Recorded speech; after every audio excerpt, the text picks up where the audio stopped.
Once upon a time, a long, long time ago in Europe, lived a king named Edward III. King Edward succeeded the throne at the age of 14 and was described as fairly temperamental. Contemporarily, King Philippe VI of France had been given the throne after King Charles IV died without a son. King Edward III was quite upset over this decision because he believed he should have been given the French throne, considering the fact that he was the nephew of King Charles IV.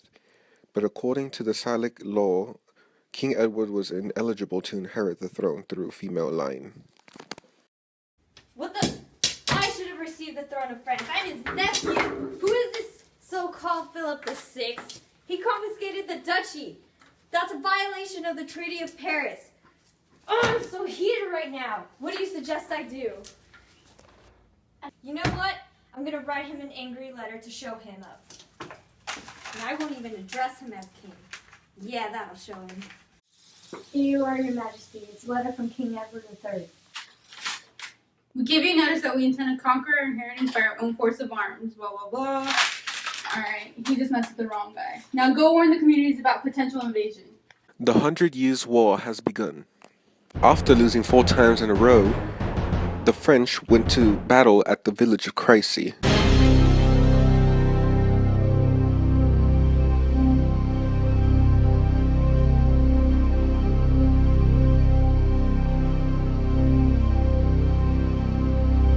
Are you ready, my friend, to get beaten once again? I'll win any time, especially with my longbow men. I swear you're not ready. I swear you're not prepared. I don't even know why you're the heir. Sure, you have more men. Sure, you have less. But at this rate, I probably only need 10. You may have been lucky in the previous battles, but if I were you, I'd still stay on my saddle because I'm not done yet. Far from it, actually. Once my army reaches the top of the slope, you better be sorry. That is if you can. There seems to be something in your way. A pile of dead French soldiers, I'm sorry to say. I see your flesh was nearly very lucky, I guess. Your crossbow is no match for my new tech. You might want to check. My men with their longbows, I believe, just won. Whoa. Alright, okay. Alright, okay. You have wounded me, and I must walk away. You take the victory this time, but I'll ruin you another day. After the French had been defeated in the Battle of Crécy, the English invaded the city of Calais. With this invasion, the English were able to keep their soldiers in northern France. After the Black Plague had passed and England recovered financially, King Edward III's son, the Black Prince, decided to invade France again at the Battle of Poitiers, with King John II, the successor of the French crown, on the opposing side.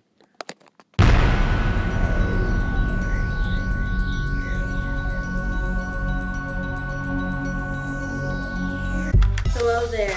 I believe we haven't met. My name is Edward, here to see you get wrecked. You know, this is really getting old. Wait, weren't you told we're gonna win? Behold. Welcome, Black Prince. Well, that name is really whack. My men are formed in 3 divisions ready for attack. Now look at that.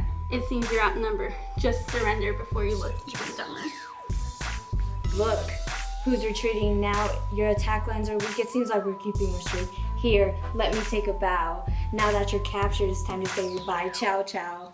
The English were victorious once again, and John II had been taken into hostage. His son Charles V succeeded the throne. After a long time of peace, King Henry V, grandson of Edward III, invaded Harfleur during the siege. After, King Henry V wanted to claim France and declared war at Agincourt. Because King Charles VI of France was sick, Constable Charles d'Albert, along with other nobles, commanded the French army.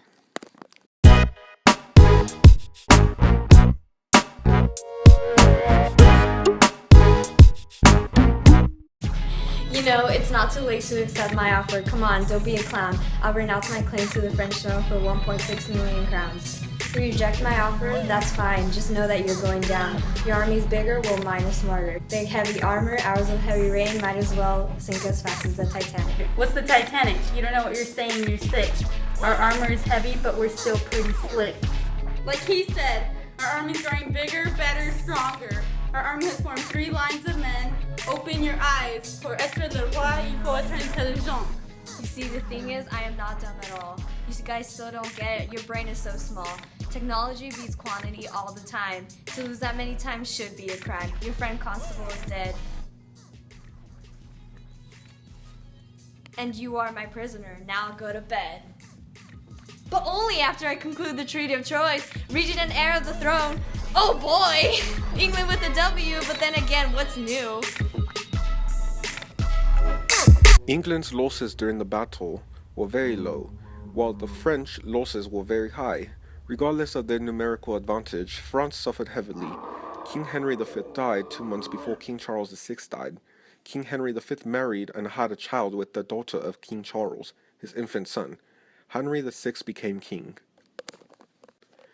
1429 was a turning point for France. A young lady named Joan of Arc went to King Charles VII and convinced him to let her lead the French to victory because she had received messages from God.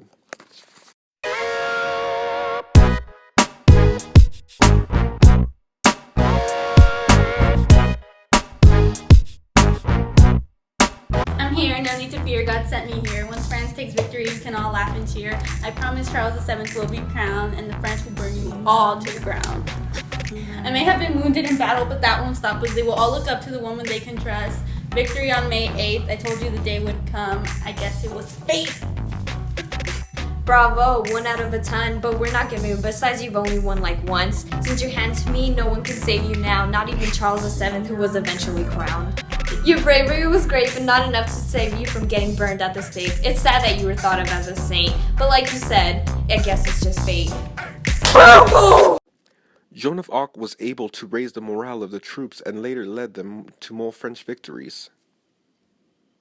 During the year 1431, Joan of Arc was captured by Frenchmen who had an alliance with the English. She was then imprisoned and burned at stake.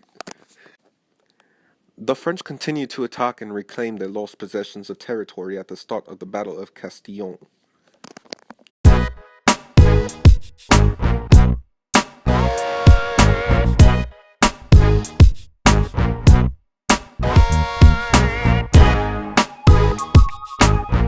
Don't get your hopes too high, you may have been winning, but this is where you die. The number of men won't give you an advantage, as seen in previous battles, we'll somehow manage.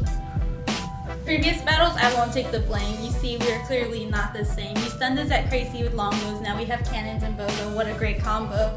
That's fine, keep bringing in more reinforcements, nothing will change, their fate will be the same. Oh sweet, sweet vengeance. I know these weren't your intentions, but I believe we just won. Vive la France! The French victory in the Battle of Castillon marked the end of the 100 Years' War, although no peace treaty was ever written. The English and the French continued to fight for several years, while consequences of the war began to hit both countries.